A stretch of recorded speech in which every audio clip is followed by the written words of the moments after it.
then we can open up. This is definitely a segment that is interactive, so if you have any questions, any concerns, certainly feel free to ask those questions during this time as well of myself with that banker. Because if they're transparent with you and direct with you and honest with you, in that is where you're going to find your best relationship, just like in a bank. And the banker should be able to answer that for you.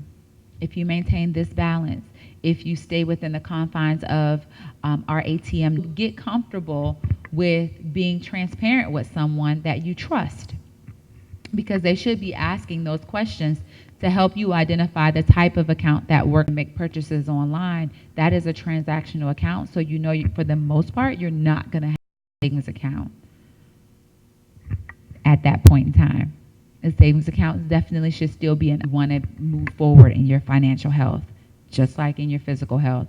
You want to get free from, I don't know, let's say any type of medical disorder or dis-ease, a role in all of that. Understanding what account that will give you the best tax advantages. There's how long the business has been around from the individual retirement accounts. As your income is growing and as you're progressing higher and higher in your career and making more money, that's rarely got access to them, and as opposed to the people that could really use them. I do understand the risk involved, and you mentioned collateral, how long the business, but as soon personal credit gets messed up. And if you're dealing with the bank that, with you being a startup or a small business that's 5 years or less, to offer a home equity line of credit, because the bankers know that that gives an option for you to still be able to get access to the cash that you're looking to get access to. We also have places here in DC that you can get money from, and it's you can get microloans. And a lot of times people don't know that they can get a micro, which is May 22nd. So if I forget on that bill, or when you log in, if you do it a minute after, you're actually late. Okay? So people don't... 1,000 range, so it's already will affect my credit score, right? So if you still owe, so you bought something and you left $600 on the credit card, but you only paid $50, able to keep your credit score up unless you use a lot of credit. So 35%, 35%, let me get my paper, hold on one second, having this credit. So if you get mad at the creditor, your credit card company, and you say, I'm going to close the annual credit report doesn't give you your score. You have to pay for your score, but it will give you your all 3 credit reports. But the reason why it would get affected is if you're going to make a purchase. Each time you have on the outside that you're going to make some type of purchase, believe it or not. So it's all about paying on time. Everything, all credit is how you pay your bills over time. So it's not the amount of the debt. It's not the amount of the debt. It's how you, all on the individual, and also what you're trying to do. Because sometimes collections stay on. Oh, let me finish this first, and then I'll let you. They look at it. Did she have a hiccup at any time? On the credit bureau report, you can also do a consumer statement.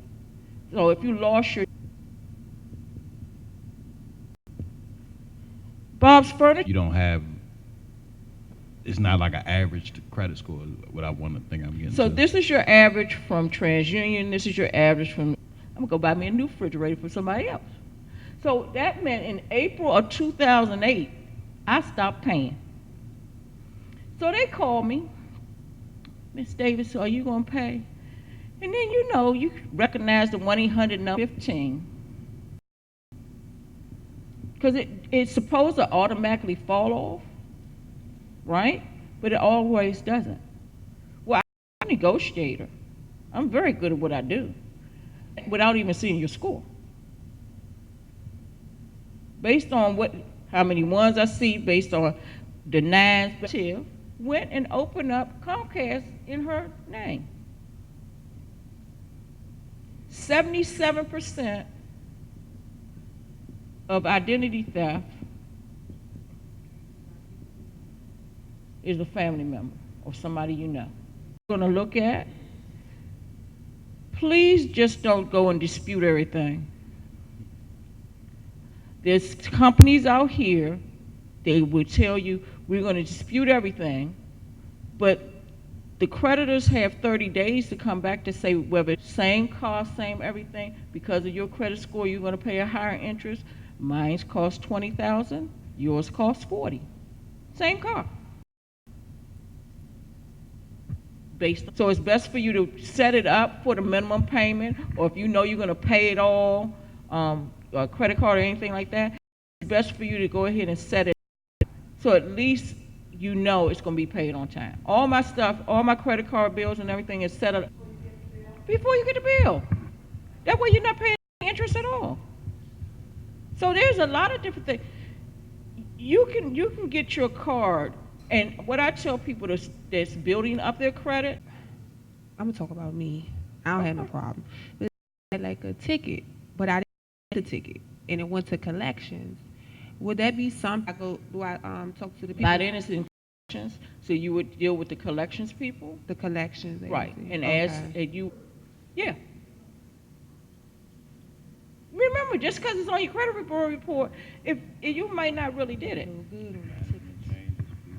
Yeah, if somebody got it, in that letter, you can request for your payment history with them and let them know this is not on IO.